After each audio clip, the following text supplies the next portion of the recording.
जय माता दी प्यारे साथियों, आप सभी का स्वागत है आपके अपने YouTube channel diary of infinity पर। तो साथियों, आशा है कि आप सब बहुत अच्छे होंगे, बहुत प्रसन्न होंगे, बहुत खुश होंगे और अपने जीवन में प्रॉस्पेरिटी को आकर्षित कर रहे होंगे।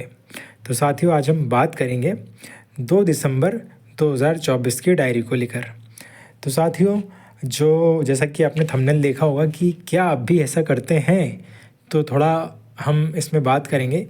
एक टॉपिक तो इस पर बात करेंगे कि आप जब अपने लिए हार्ड ट्रेनिंग करते हो, चाहे एक्सरसाइज की बात हो या फिर अपनी प्रैक्टिस की बात हो या पढ़ाई में भी टेस्ट लगाने की बात हो, तो आप क्या है अपनी लिमिट्स को पुश करते हो, थोड़ा इस पर बात करेंगे।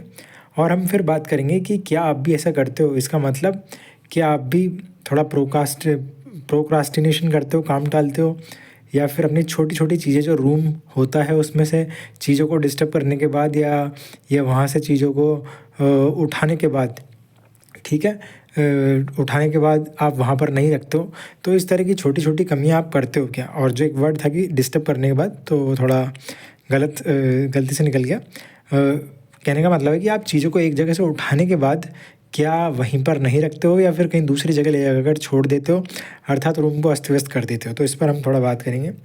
साथ ही ये कैसे नोटिस किया कि आज मैं बैठा हुआ था, पहले इसी बात को कर लेते हैं कि मैं जब बैठा हुआ था रूम में, तो मैंने देखा कि मेरे कपड़े फैले हुए हैं, मेरी बुक्स, मेरे रजिस्टर, मेरी डायरी, न्यूज़पेपर, कंबल, सब कुछ ही फैला हुआ है। तो मैंने सोचा कि ऐसा क्यों है? शुक्रवार को तो सब सेट किया था, ये धीमे धीमे फैल कैसे जाती है चीज़ें।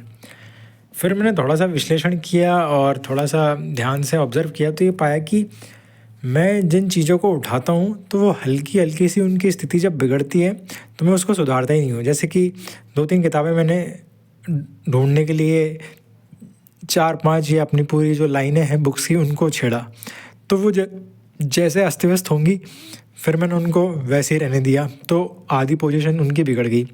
सेम ऐसे कुछ कपड़े मैंने उठाए या फिर कुछ कपड़े पुराने हो गए जो धोने के लिए चाहिए, तो वो सारे के सारे मैंने एक ही जगह रख दिए, तो वो अस्त व्यस्त हो गए। इसी तरीके से यदि आप सोकर उठते हो और अपने बिस्तर सेट नहीं करोगे, तो वो वैसे ही रहेंगे, अजीब से, बेकार से दिखेंगे, ठीक है।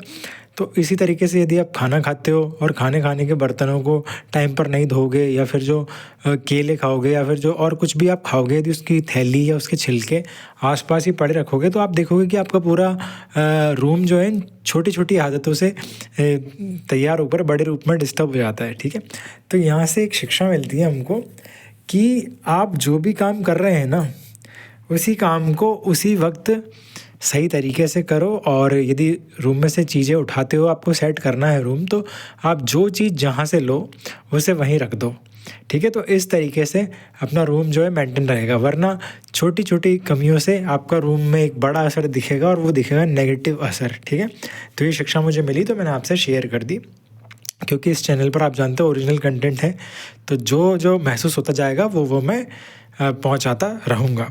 और एक छोटी सी बात हम लोग करनी है पर्सनल ट्रेनिंग के ऊपर। तो साथियों, थोड़ी सी ट्रेनिंग हार्ड अब हो गई है मेरी, और अब मुझे लगता है कि पहले की तुलना में तो अब बहुत ही ज़्यादा इंटेंस ट्रेनिंग हो रही है। लेकिन सही है, ये ट्रेनर का काम होता है कि सही दिशा में लेकर जाना गोल की तरफ। लेकिन आज ट्रेनिंग ऐसी थी कि मतलब थोड़ा मेरे को बीच में रोना भी आ गया था एक बार, तो कि भाई सच में कितनी मेहनत करते हैं जो सच में जो बॉडी बनाते हैं या फिर फिटनेस के लिए बहुत अच्छे से काम करते हैं, वो अपने लिमिट्स को क्रॉस कर जाते हैं, वो बहुत ही ज़्यादा मेहनत करते हैं। और जब उनसे ट्रेनर जब कोई रिपीटेशन करवाता है कि मान लीजिए किसी व्यक्ति के पैर दर्द करने लग गए, यदि वो उठक बैठक लगा रहा है इस तरीके से 100 पर या 50 पर, तो वो 150 तक लेकर जाएगा ट्रेनर, या फिर इसको ऐसा समझ लेते हैं भाव के रूप में कि वो रिपीटेशन बढ़वाएगा बहुत ज़्यादा।